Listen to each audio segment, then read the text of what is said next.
So,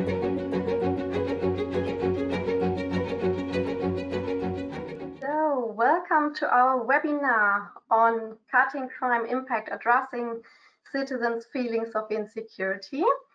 My name is Margot Mockenbuhr. I am your host today. I'm very pleased about that. On behalf of the DPTE, the Institute for Applied Prevention Research of the German Prevention Congress. And we had about 60 registrations for this today's webinar. I think most of you are already here. Some of you might come in a bit later. And yeah, I welcome all of you, dear attendees, to our fourth webinar in our CCI webinar series. In this webinar series, we take a closer look at several aspects of the EU-funded project Cutting Crime Impact.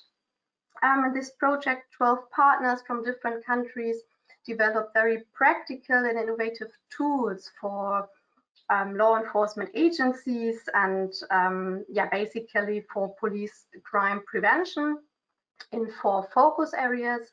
And after speaking about community policing in the last 2 webinars, we will today be dealing with the perception of security, the citizens' perceptions of security. And for this, I am really pleased to welcome as speakers today Dr. Franceschi Indasiera and Dr. Macarena Rao. So maybe you can turn your camera on so all of us can see you. And because what we know, hi, both of you, nice to see you.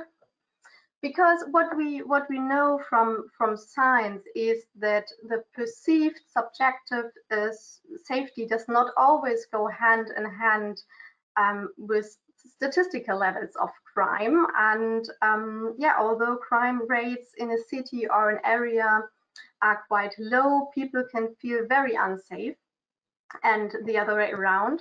And Francesc addresses this with the tool Perception Matters, which he will present first. He is head of project and organization at the Catalan Ministry of Interior and is an expert in this field, which he has already dealt with in many projects. And then Macarena Rao will speak about another method to address citizens' feelings of insecurity, which is called Cloud of Dreams. She's president of the International Accepted Association and will therefore make the connection between the feelings of safety and urban design. And I'm also very pleased to welcome Dr. Dagmar Heinrich. She's also working on the CCI project. Hi, Dagmar. And we'll discuss your questions and your comments with the speakers at the end of this webinar. And to give some technical hints, to ask questions, you can use the small question mark in a speech bubble. By clicking there, a small window will open and you can write in your questions. I really want to invite you to already do this also during the presentation if you want, because then Dagmar is able to already read them and to discuss them at the end. And before handing over to Francesc, just wanted to say that this webinar will be recorded, so you or your colleagues can watch it again afterwards if you want. And with that, I will hand over to Francesc and just need to change the presentation for now. So all of you, an interesting webinar and have fun. Good afternoon to everybody. Thanks a lot to DPT for the invitation. It's for me a pleasure to be able to share with such an important audience our experience in the CCI project, and in particular, in my case, my reflections on security, the subjective character of security. Okay, next, please. First of all, I will start by introducing and core idea of this presentation is that security is subjective. So the most important thing in security is perception. Okay, Margos, if you want, we can share that link to my article in the website of the Basque of the University of the Basque Land. Okay, Basque Country. Because yeah, I have worked quite a lot in this area. I have reflected quite a lot, and some months ago I wrote an article that you can consult online to go further than my explanation today, because today my main focus is not my concept of subjective security, but the toolkit. But anyway, the main idea is that what is risky and negative, or what may disturb us, our quietness or our feeling of safety, is not objective. It depends on social subjectivity. It depends on human subjectivity. So depending on the social opinion about what is a risk and what is not, we evaluate how safe or how unsafe we feel. For instance, when I was a child, there was not normal to wear a helmet to cycling. Even if you were mainly a boy and you wore a helmet, your colleagues didn't want to join you on cycling because they thought you were a coward. So now, at least in our context, everybody wears a helmet when they're cycling, and it is not only because it is compulsory, because people are aware that there is a risk. So there is a social conception of what is risky. If we talk about crimes, it's the same. Some crimes that before didn't exist, now they exist, and maybe in 20, in 30 years, there will be new crimes that we can't even imagine now. For instance, 100 years ago, that there were not environmental crimes, and now we are very aware of the importance of prosecuting them. And as I already introduced before, reality is a subjective perception. I am sure that you have had that experience, going working for a place with several friends or acquaintances, and maybe you felt very unsafe, and your colleagues were absolutely safe, or some of them were unsafe, or some of them were very safe. So it depends on how easygoing the people are. So there's a particular an individual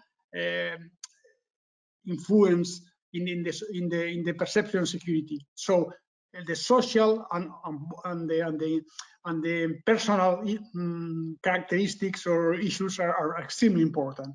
So objective indicators don't exist. What do I mean? That, for instance, I mentioned that most of you taking into account who the audience are today. Crime statistics, police statistics, they only show us a particular part of criminality, because most of people don't report to the police the crimes, and most of crime known by the police is reported by the people. And apart from that, police give priority to several crimes and not to others, because of the social alarm, of the public opinion, and so on. And it is not a bad thing. It happens in other areas, not only in policing. It's normal. The resources are limited, public resources are limited, that the organizations fix their priorities. It's normal. So what some people consider to be objective indicators, they're not. Next, please. Oh, there is a very clear example of all what I am saying now. Is it a security issue to cover the face up? I don't know in Germany, but yeah, I know that it was in France or in Belgium or even in Catalonia or in Spain some years ago. There was a discussion of prohibiting the burqa in public spaces. And it's true that some people did that because of racist profile or because they were anti-Muslims.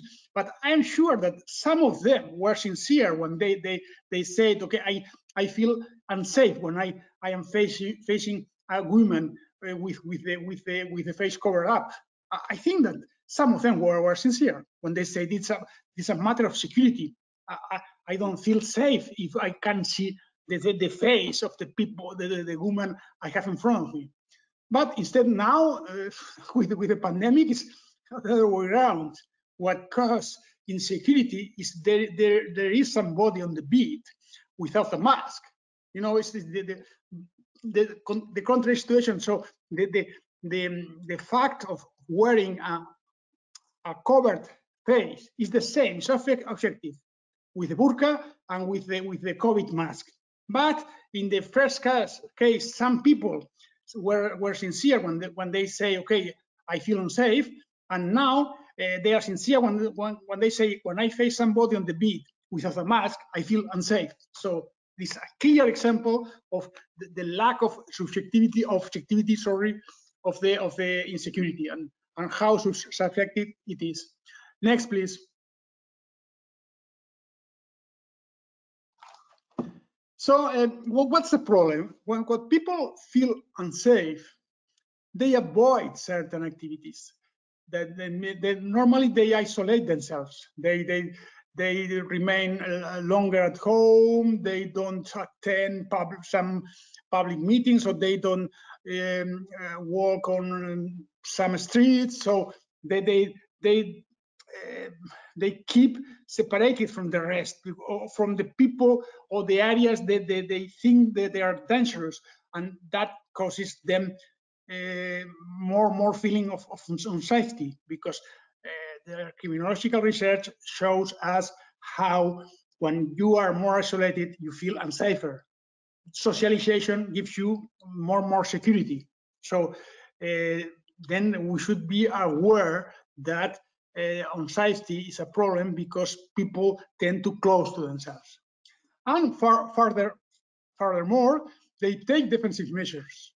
Some ones, necessary ones, and the criminology has qualified them as functional unsafety. For instance, if I am aware that I can be attacked in a particular place, or better, if I am aware that I can be burglar at home, my home may be burglared, I would close the doors. I will be careful with the safety measures, which is good. If I am aware that there is a risk of fire in my area, and I won't set fire to make a barbecue, that's a positive thing. Those are defensive measures that are considered as functional because they contribute to the safety, because people adopt safer conducts. But sometimes we take harmful ones. For instance, I close at home, I buy a baton or a firearm or whatever, and I am very aggressive to everybody. You know, I refuse to go most places. That's what the criminological research calls dysfunctional unsafety, because that unsafety, it's a problem for social life, for the cities. Cities cannot go further with people taking such measures. So it's important to check how the feeling of safety is not always bad. Sometimes, to a certain extent, it's positive. It keeps the people aware of the risk, and they can adopt,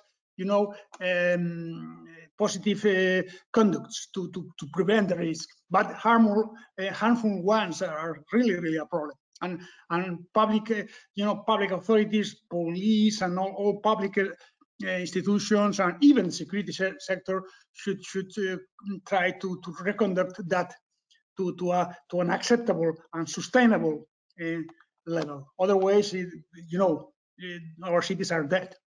And is that not objective?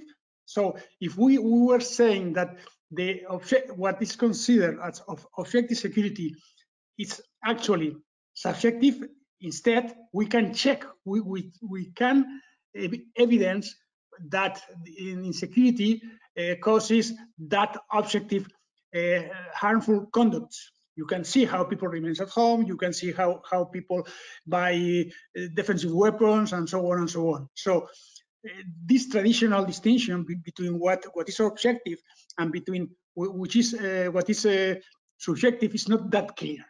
Okay, so once I have clarified this important point for me that security is mainly subjective, we are going to go further with the toolkit. Next, please. Next, please. Which was the problem area we tried to cope with our toolkit? So the problem area is that as I have briefly mentioned, so now outbreaks of perception of insecurity cause political stress. So sometimes when people go into the beat and they have shields saying, oh, the city is unsafe or the neighborhood is unsafe, or it's very dangerous for our children to play here. That goes to the media. People listen to that. There is uncomfortable for the city's life. So it's a problem. And which is important to see and to clarify is that any outbreak of perception of insecurity is a consequence of something else. So what do I mean? What I mean is that traditionally, when people started to accept that there was a subjective part of insecurity, they tried to separate, the objective security was a real one, and the subjective was inexistent, was not real, because it depended on the people. But it is not true. Actually, what's important is what there is an outbreak of insecurity when people go to the beat and they say we feel unsafe, there is a ground for it. That's the main message of the toolkit. Okay, so when people say they feel unsafe, we should check why. If we look at that from the public sector, we should give a proper response for that. And we are not going to be able to give a proper response if we don't know the grounds. What we need is to know why people are demonstrating, saying we feel unsafe. We want the police or whoever to do something. Okay, because if we limit it as traditionally has been done to send the police, it doesn't change anything. Most of cases, the police is not the police patrol is not the solution. It can be in some particular cases if we join to that other measures, but normally there is an underlying problem that it's not tackled if you only send the police. So that's the problem. When people feel unsafe, we have to know to ascertain the grounds. If we ascertain the grounds, we can provide with a proper answer, proper response. If we don't if we don't get the grounds, we are going to fail in the response. Okay, next, please. And now we are entering into the tool. The tool has 5 parts. The core part is the first one. It's a quick manual, or let's say guide for practitioners. It is thinking mainly prevention officers or security managers. It is true that in small cities or medium cities where there are police presence and there is no presence of other sectors of the administration, even senior police officers could use them. Okay, but the idea is that the manager, the people in charge of providing with a response, have a quick guide in order to know what questions to be put and what information to look and which should be the proper responses depending on the problem. That's the core of the toolkit. There is a second booklet that provides the reader, let's say, or the user, with criteria for a quick response. Because at the beginning of the toolkit, there was not the second booklet. It was when we tried to demonstrate it in a practical experience that practitioners taught us. But sometimes we cannot wait for 1 week or 2 weeks to do something, because we need that time to know properly what's behind the outbreak. But at the same time, people are asking for a quick answer. If we don't provide with a quick answer, the problem will worsen. So we need to combine, the proper response, tackling the background, and a quick answer in order to show the people that you, as public responsible for that, public actor, you are there. So we introduced our criteria for a quick response, second booklet, in order to know when you should know that you should provide with a quick response and which one could be the best ones. Third booklet is available sources and methodologies.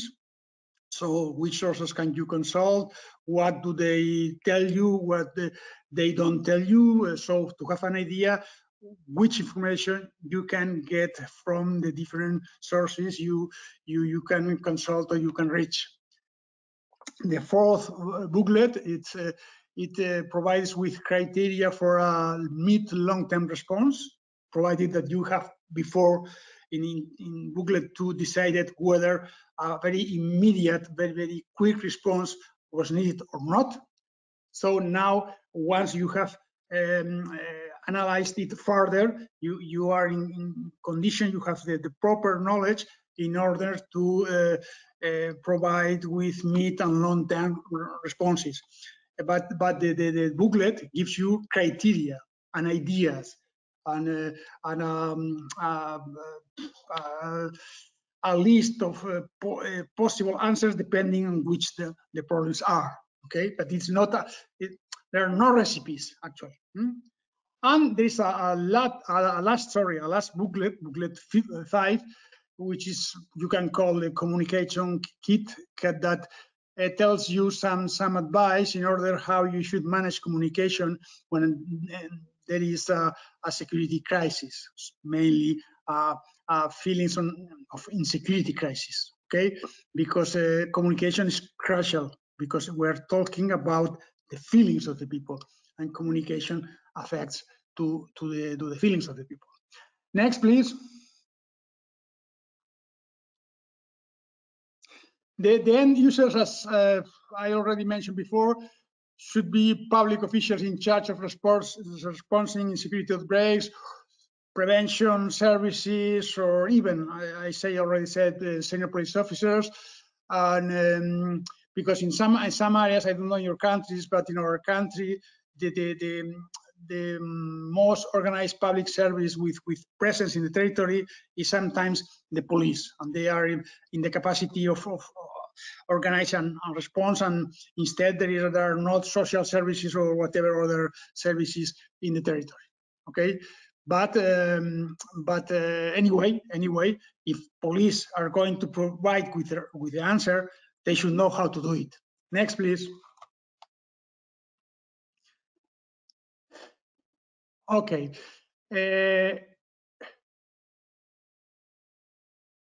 Okay, but this is the booklet. Okay, so it is not actually what you see on the screen. It's not exactly the toolkit, but a booklet announcing the toolkit. The toolkit. Sorry, now I'm. You can. Yeah, next. Yeah. We start in the guide, in the first part of the toolkit, the main part of the toolkit, the core. I mentioned, I called it before the core of the toolkit. You have a list, a checklist of questions to put yourself if you are in charge of managing a security crisis. You should you should know, first of all, what is an outbreak of perception security, which you should ask at every moment, which the available data are, where you can find police crime incident data, because luckily nowadays there in most countries or Western countries you can reach openly to those data without the need of us officially applying formally for them. And police incident data are important. 112 calls, service, complaints, sensor results, commercial profile of the area, household type, employment, immigration, urban design. We told the actors to have a look on that, to reflect on those areas. We told them to look for relevant actors in the area, because normally public administration in medium and large cities, as I said before, not in the small cities, but in medium and large cities, normally you get, I don't know, schools or hospitals or social services or I don't know, services for drug addicts or whatever in the neighborhood where there is the outbreak of insecurity. So they get a lot of information. Neighborhood associations, commercial associations, NGOs working in the area. It's very important. Once you have resorted, you have looked for the official data, even the let's say more or less formal data of the census, police, the service, whatever, to go to the people in the field and know what they think. Next, please.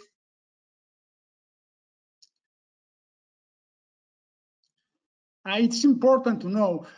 I don't know if you know that in the framework of the CCI project, we designed what is called the life cycle of insecurity, because there is a process from your initial opinion about security to the final one, depending on where you live, which your species are, how risky is your daily life, and so on and so on. What we should know when we are using the guide is where most of people are. If people are in the first part of the circle, where there is an important public opinion saying that the situation is extremely risky, because in that case you should take a particular kind of measures, or there are quite a lot of people, or I don't know, 1/5 of the people that have been really victims of, let's say, not a crime, but a crime incident, or if most of the people saying that they feel unsafe, they are really living in areas where the criminality is very high, or instead, if there is no risk of criminality, but they have heard that some people complain about that. You need to know where everybody is, because depending where they are, the measures should be different. Next, please.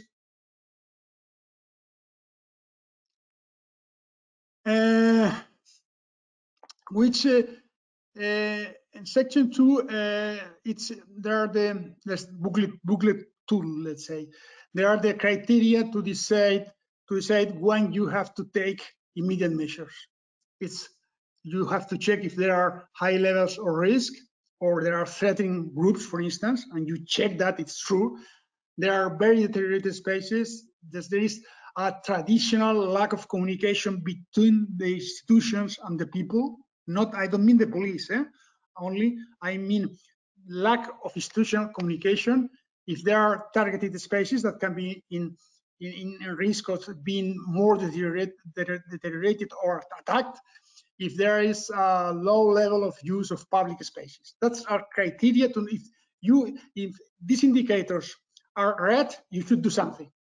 And how you can know it very quickly? You have 4 main sources. Involve people. What do the people complaining think of that? What the police officers in the area say? Data about crime, incivilities, and complaints in the area. But that data, the 3 ones, data about feelings of unsafety. If there are service, people feel traditionally unsafe in that area, or is quite new. So you should check all that. And next, please. Depending on the answers, you should take, an immediate measure, but continuing working. So the section 3 is, useful methodologies. You will know most of them: mapping the process, key actors map, focal group, interviews, observation, exploratory work, journalism. I imagine that you know them. And here there is a short description of how using it. It's not a manual of research. It's, a short guide with practical advice how to use them. Next, please. So in booklet 4, criteria for response, it provides you with important ideas. At the beginning, you should keep in your mind that social isolation causes insecurity. Unknown people cause mistrust. Peaceful use of public spaces implies social control. What could provide you with police presence and what not? The importance of distributional communication, the problem of degraded spaces, and the idea of focusing on what people are not doing or doing because of they feel unsafe. That's important. Then you check that, and according to that, depending on what is your diagnosis, you should provide with answers to counter-arrest, these problems. Next, please. Eventually, last but not least, we make the readers aware of the importance of information, because most of times these security outbreaks are due to lack of information or to absence of public actors. Because if there is an outbreak of insecurity, or everybody is saying that there is a risk, there is criminality, there is I don't know what the problems are, and there is no reaction, nobody's counter-attacking that, counter-arresting that, people can say there is nobody, we are alone. So it's important that the public actors provided with transparent, responsive, and direct communication. If there is rumors, if there are people that are saying that we are at risk, somebody should provide them with the proper information. If they are at risk or they are facing some risk, these public actors should tell them, yes, you have a risk of this problem, or of being I don't know what, but you are not at risk of the other thing, or the other problem you are afraid of. It's very important, and it's very important taking advantage of the social networks, because till very recently, as a public actor, the only resource you could resort to, it was official statements. They provide you with nothing. They are very formal. You need very more lively information. You should be there where the people are communicating, and those are social networks. And nowadays, most of public actors can act there. It's a very good way to be where the people are. If the people are sending WhatsApp, the people are exchanging information in Facebook, on wherever, Instagram, whatever, you should be there providing with transparent and very faithful information. The crucial thing is not only providing with positive information, but with information that people can rely on. That's very important. And it's very important identifying sensors in each community that can alert you when a risk is coming. That's very important. So if you are capable of intervening in the communication networks to have sensors and to identify people that that could transfer the good information. That's important because you can resort first of all to them. So anyway, in this booklet, what we try the managers of security, what we try then to communicate, we try to communicate them are practical advice in order how to use communication to diminish, the effect of the feelings of unsafety crisis. Next, please. I think that it's all so far, but you changed the last one. Okay, so it has been all. I hope that you have a clear picture of what we have done. Anyway, later on, if you want to comment anything, you want to ask anything, I will be more than delighted to discuss with you and to provide you with any further information you need. See you later. Thank you.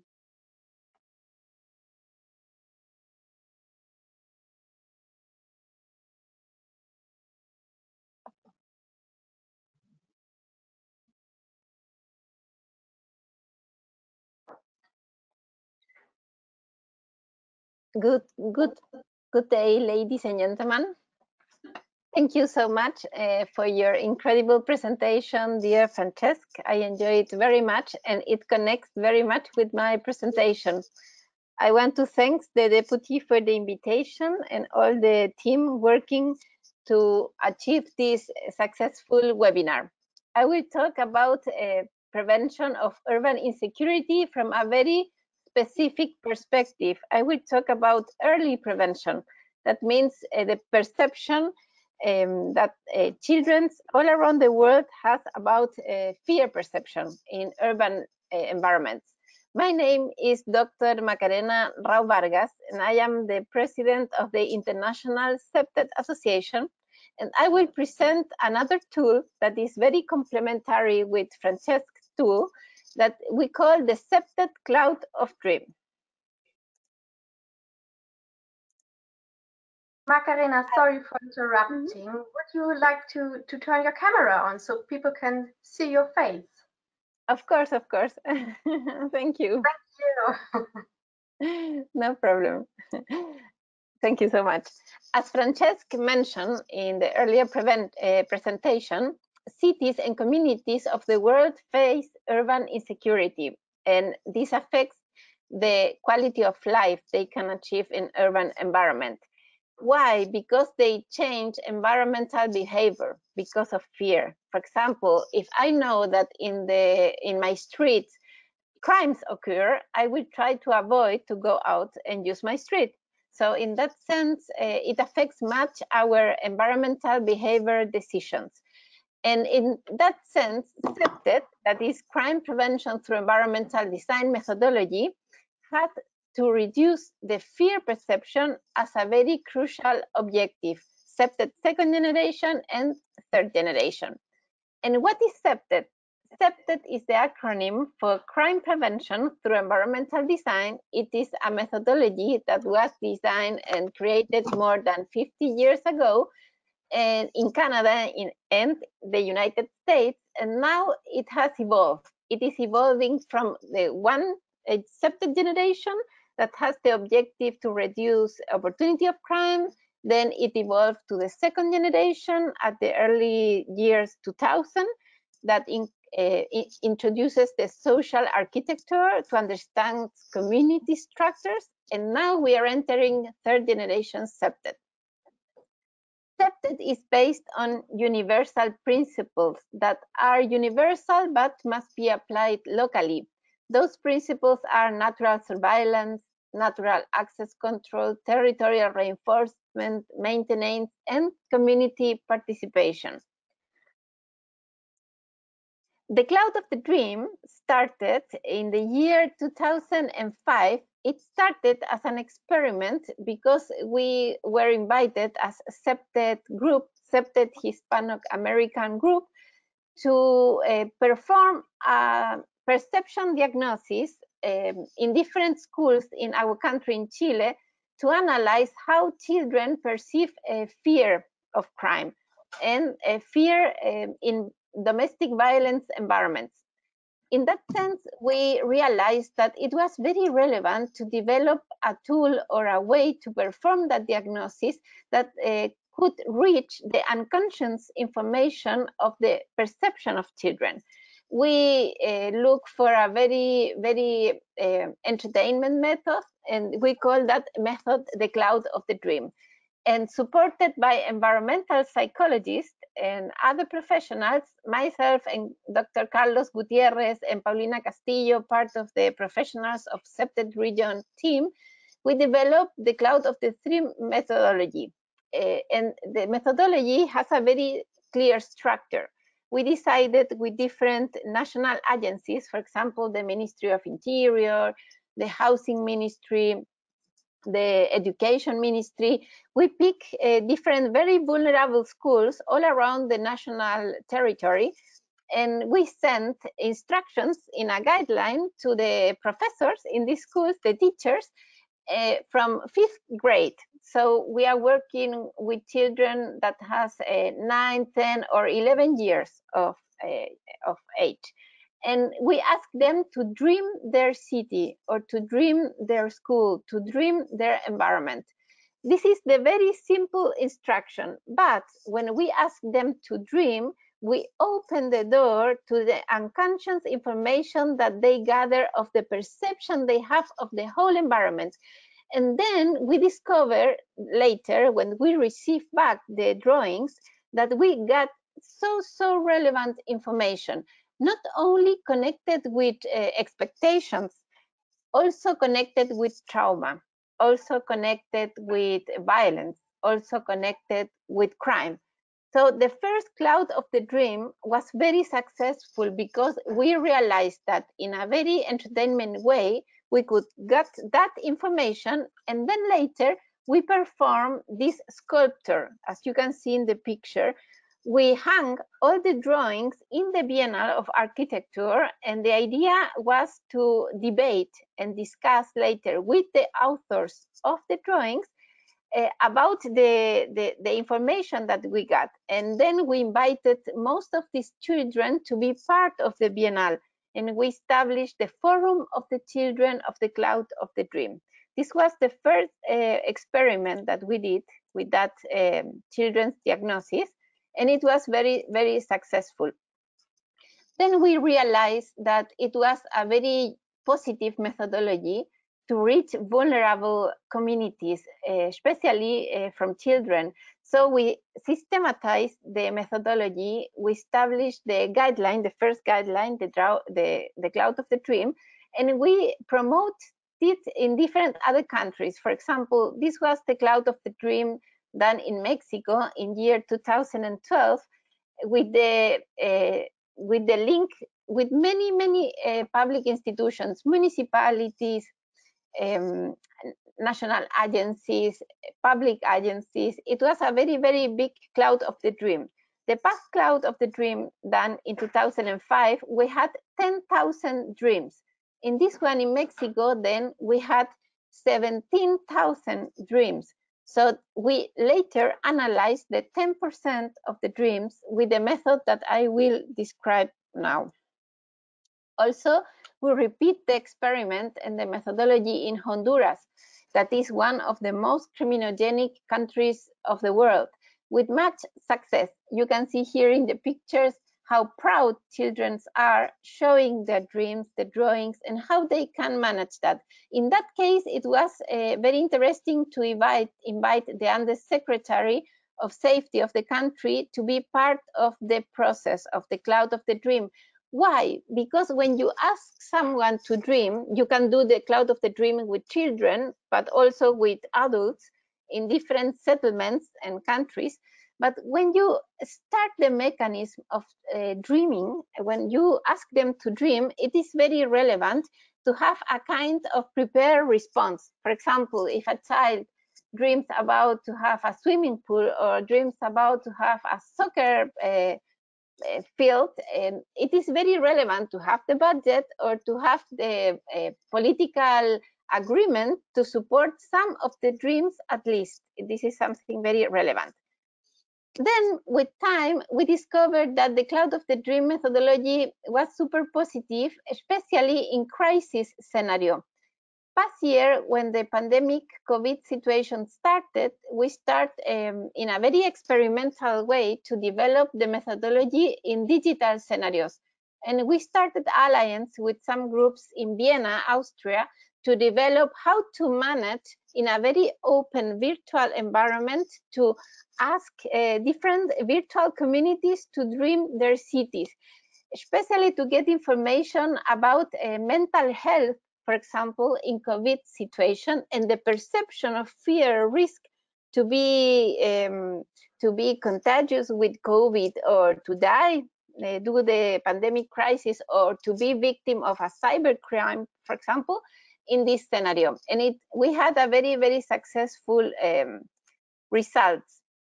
One of the aspects that I want to highlight is that when you are dealing with vulnerable communities, and I want to highlight some ideas of Dr. Gabor Mate.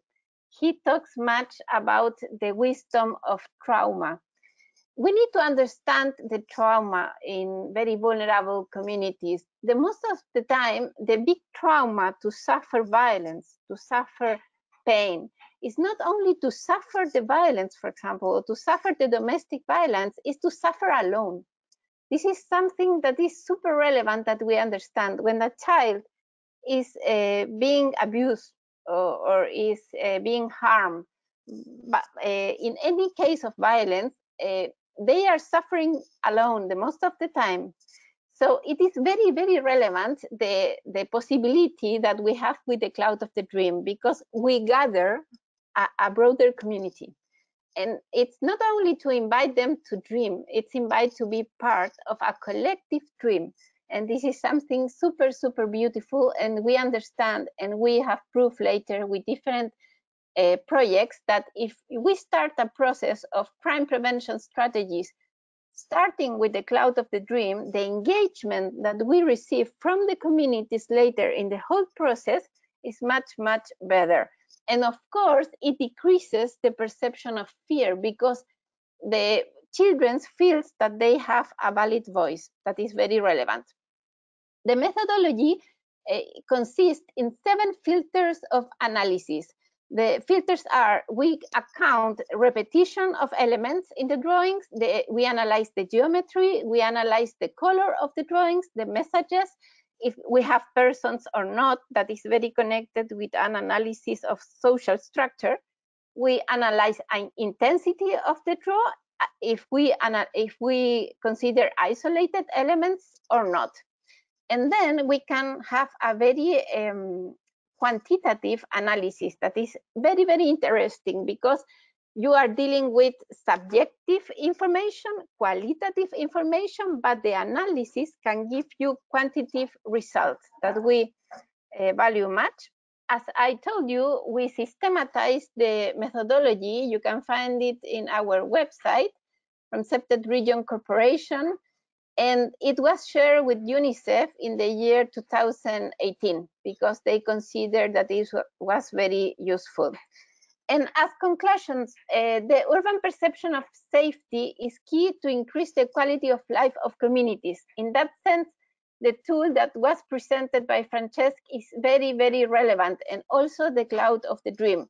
If we want really to reduce crime, reduce urban perception of fear, and increase social cohesion and quality of life of our communities, we need to start to analyzing and understanding the perception of fear phenomena. Then also, crime prevention and control plans oriented to reduce fear worldwide must integrate the study and knowledge of the perception of inhabitants. We call it that we need to contact the wisdom of the environmental expert, that is the neighbor of the street, that is the neighbor of the city. And our students, our children all around the world are natural environmental experts, and we need to hear them. We need to give them a voice. And final conclusion, that third generation Septet that is just starting integrates psychological variables that contribute to the community perception of safety and self-development to increase ability in neighborhoods. And just to highlight again Dr. Gabor's matter ideas, we need to deal with trauma. Trauma has a wisdom, a very deep wisdom inside, and if we understand the pain and the trauma of that vulnerable communities, of course, our public policies for safety and for crime prevention will be much better. Thank you so much.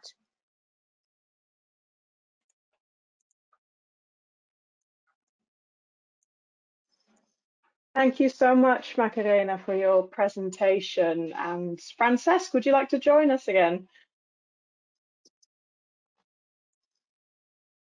Let's see where he is. There we are. Hello. I think you're muted, Francesc. Yeah, now. Fantastic.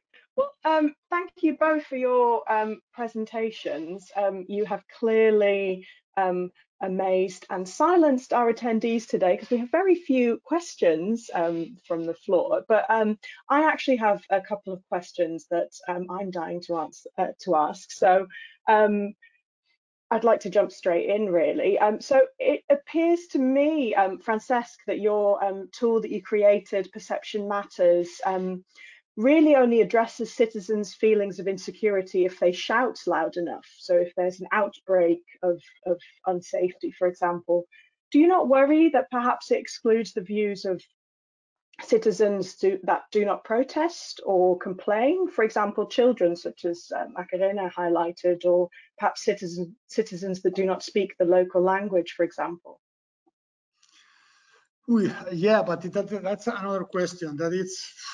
That goes through different paths. Let's say. But you normally you won't have to public challenge in the sense you have when people are complaining. It's different. You have to look for it. In the cases we have thought the toolkit to provide with response is in those cases where you are faced to give a response. You have a really an open problem. In this case, you mentioned it's as a public manager, you should to be aware of that, but you have to look for it.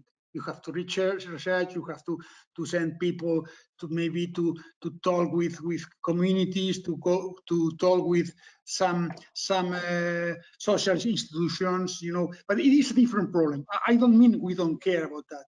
But what I say openly is that the toolkit we designed was thought for, you know, open outbreaks of insecurity. The other ones, I am not sure that our toolkit, I don't think our toolkit is useful for them. So, I mean, Macarena, I could ask you the same question. Do you see a way that, for example, the Cloud of Dreams could be integrated or could benefit the type of, you know, holistic security tool that Francesc has created? Yes, of course. As I told in my presentation, I think both are complementary, completely complementary. The Cloud of the Dream tool is a very entertainment tool that is very well designed to get the perception of fear of vulnerable communities that the most of the time probably will be not open to share the perception because they don't trust the authorities, they don't trust the academic researchers. So it's a very good way to enter for a very risky community, for example, with something that is much more fun, just to do the Cloud of the Dream, but in the process, we get all the information about perception that is super needed for a proper strategy. Fantastic. Yeah, I mean, this very much ties in actually to a question we've gotten from one of the attendees who was asking, how do you approach the relevant organizations or groups or communities to work with them? And are they actually open and receptive in your particular countries? For both of you, actually. Yeah. No, but there is always a problem of trust, but you know, it's a problem of confidence, of trust, not only in the police or with the police, is with public administration. What we have detected is that in the environments where you normally detect outbreaks of security, it's quite usual that you discover a lack of institutional communication. They have no communication, not with the police. Sometimes they have some communication with the police, but they don't have communication with the mayor, with the town councillors, with the municipal services. That's a problem. And then that causes mistrust and reluctance to talk to you. Yeah, that's a problem. When you have to face a feelings of insecurity crisis, you have to try to reverse a lack of communication that you have not created. But without that, you won't succeed. That's important to build bridges with organizations, with neighbors organizations, with NGOs, with the people, to make the people feel that there is somebody there to listen to them. Yeah, it's not absolutely. Make people feel heard. Yeah, absolutely. So, Macarena, with regard to the Cloud of Dreams methodology, what different types of insecurity were identified, and was it possible to address some of those feelings of insecurity? Yes, it is so wide the spectrum of information that we gather. For example, we can define information, we can filter them or separate them from women, and then when we applied it to a community, we can analyze, for example, or we got information about environmental needs that are very positive, that they reinforce, for example, that they love ecology, that they want to have better litter, garbage prevention strategies, things like that has to do with environment. But also we receive information about sexual abuse, domestic violence, robbery, drug trafficking. So it's very, very complete, the information that we receive. Always we suggest also to combine the Cloud of the Dream methodology with personal interviews. When you pick a case that is very difficult, for example, I was once in Nicaragua, in Central America, working in a school with the Cloud of the Dream, and in the middle of the process, a little child started crying and saying that he was victim of sexual abuse inside the family. In that cases, we suggest to have a protocol, how to contain that boy, how to treat him in a very lovely way, so we can manage the situation. So you can find many diverse information. Yes, but probably tricky if you get such a wealth of information and these kind of trauma situations. In how do you practically address everything, really? I mean, were you able to do that within the scope of your project? Yes.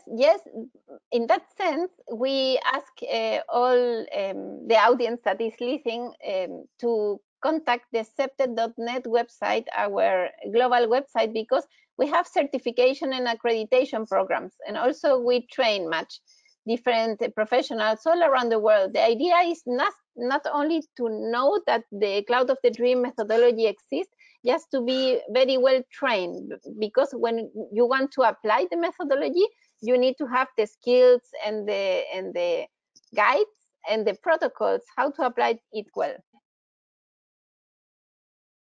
Yes, of course. Yes, and obviously the strategy that you've employed in gathering data. I've got a question from one of the attendees. That we're curious how ready government institutions are in accepting the data that was collected, given that obviously government's duties are to protect lives and properties. This is for Francesc. It is for no, it's for you, Macarena. For me, no, it was very difficult at the beginning, because when we started in 2005, we were pioneers. It was very complex, because we developed this methodology combining qualitative information and quantitative information. It was a hybrid, and it wasn't super it wasn't super open, the government, the police, for example, to accept the information, but we continue and we persist. And after 15 years, now we have so many journals published about the cloud of the dream, and we have so many scientific evidence that now they use it very much in different countries of the world, governments and national governments and local governments. That's great. Thank you so much. I had quite a few more questions I wanted to ask both of you, but we are running out of time, hence Margot has popped up. Just for all the attendees, I've put a link in the chat, which goes to the Cutting Crime Impact website, where you can download the Perception Matters toolkit. And I've also included the contact details of Francesc and his team, if you would like to ask them any more questions or work with them in future. So thank you very much. Thank you. Yes, thanks again for interrupting. We've made the experience that a lot of questions come in the last few minutes. So sorry for interrupting, but unfortunately time is over. So thanks to Francesc and Macarena for these interesting presentations and for giving us insights into the two interesting tools you developed to address, to measure, to mitigate feelings of insecurity. Thanks to Dagmar for the moderation, of course, and thanks to you, dear attendees, for joining us and for the interesting discussion. As you can see, the next webinar in our CCI webinar series will take place on the 13th of July and will address further aspects and further tools on the topic of feeling secure. And I'm very pleased that the LKA Lower Saxony will give an insight into their work then. So the Lower Saxony State Office of Criminal Investigation. We will provide the main information as soon as possible. And in the meantime, I would like to invite all of you to visit the CCI website, which is fantastically designed. And of course, to visit the website of the International Septet Association to see what they do in terms of internationally networking on septet-related topics. And yes, thanks for joining us today. I hope that I can welcome you again in our next webinar. And have a nice evening. Thanks and goodbye. Bye-bye. Thank you. Bye-bye.